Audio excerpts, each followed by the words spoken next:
আমাদের আজকের ডেস্টিনেশন দক্ষিণেশ্বর। পিসি ঠাকুমা বলছিল আন্ডার ওয়াটার মেট্রোটা দেখবে, দেখেনি এখনো অবধি। তো সেই জন্য ভাবলাম কোথায় যাওয়া যায়। তো চলো দক্ষিণেশ্বরে কেউ না ঘোরা হয়ে যাক, পিসি ঠাকুমারও ঘোরা হয়ে যাবে, পুজোও দেওয়া হয়ে যাবে। যেমন ভাবা তেমন কাজ। সকাল সকাল আমরা বেরিয়ে পড়েছি। এই যে স্প্ল্যানেটেও চলে এসেছি। এরপর তো আর একটুখানি ব্যাস চলে এসেছি আমাদের ডেস্টিনেশন আজকে দক্ষিণেশ্বর। কিন্তু গিয়ে দেখলাম দক্ষিণেশ্বরের গেট বন্ধ, আবার খুলবে 3টের সময়। ততক্ষণে একটু স্কাই ওয়াকটা ঘুরে দেখা যাক। ব্যাস ততক্ষণে মন্দিরের দরজাও খুলে গেল। এবার পুজো দেওয়ার পালা।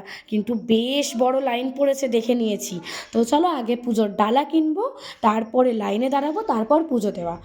2-2.5 ঘন্টা লাইনে দাঁড়িয়ে ফাইনালি আমাদের পুজো দেওয়া কমপ্লিট হলো। পুরো বিধ্বস্ত অবস্থা হয়েছে, তার মধ্যে সকাল থেকে না খেয়ে। তো চলো এপাশে ওপাশে একটুখানি ঘুরে বাইরে গিয়ে আগে কিছু খাওয়া দাওয়া করি। কিন্তু সত্যি বলছি খাবারটা না একদম ভালো ছিল না, কী আর করা যাবে, চলো বাড়িই ফিরি। এখন চললাম, টাটা।